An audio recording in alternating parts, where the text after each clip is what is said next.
이슬람 무장 조직 탈레반에 함락된 수도, 진작에 돈 보따리 들고 다른 나라로 도망간 대통령, 그리고 살기 위해 탈출하려다 목숨을 잃은 사람들.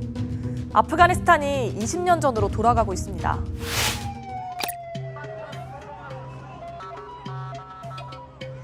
지금 아프가니스탄에서 벌어지고 있는 일들은 2001년 9.11 테러 당시로 거슬러 가야 얘기가 됩니다. 미국은 당시 9.11 테러의 배후로 오사마 빈 라덴과 그를 추종하던 조직 알카에다를 지목했는데요. 이들을 숨겨둔 게 바로 당시 아프간 정권을 장악하고 있던 이슬람 무장 조직 탈레반입니다. 탈레반은 이슬람 율법을 엄격하게 해석하고 이를 근거로 여성과 아이를 탄압해 국제사회의 비판을 받던 조직이었어요. 탈레반은 끝내 빈 라덴을 넘기라는 미국의 요구를 거부했고 미국은 이에 대한 보복으로 아프가니스탄을 침공했습니다.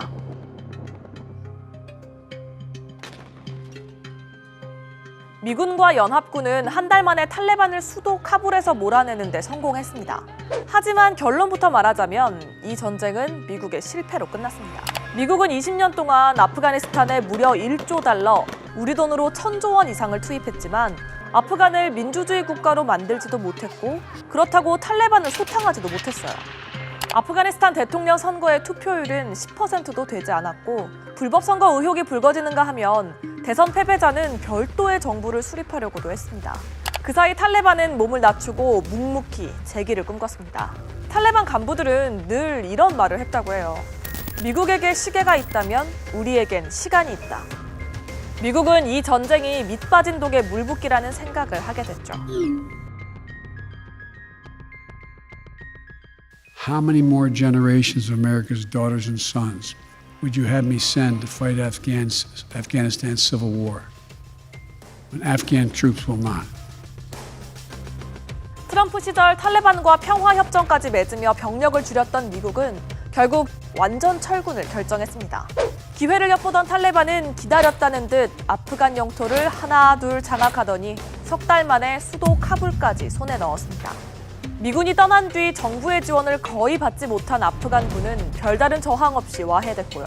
아슈라프 가니 대통령은 돈다발을 가득 챙긴 뒤 국민을 버리고 다른 나라로 도망갔습니다.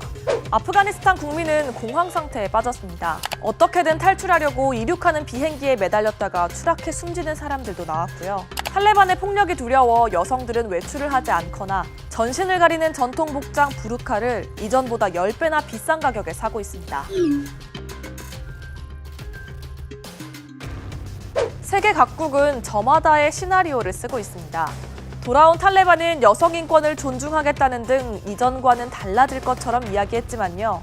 서방 국가들은 아프가니스탄이 다시 테러 조직의 온상이 될 수 있다며 탈레반을 경계하고 있습니다. 반면 미국과 적대점에 있는 중국과 러시아는 탈레반에 좀 더 우호적인 태도를 취하고 있습니다. 특히 중국은 아프가니스탄 재건에 참여해서 중동 지역으로 영향력을 확장하기를 기대하기도 합니다.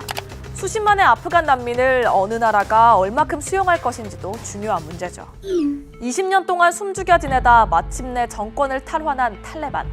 각국은 자국의 이해 득실을 따지면서 동시에 탈레반의 재집권이 가져올 영내 긴장과 국제사회의 역학관계를 예의주시할 것으로 보입니다.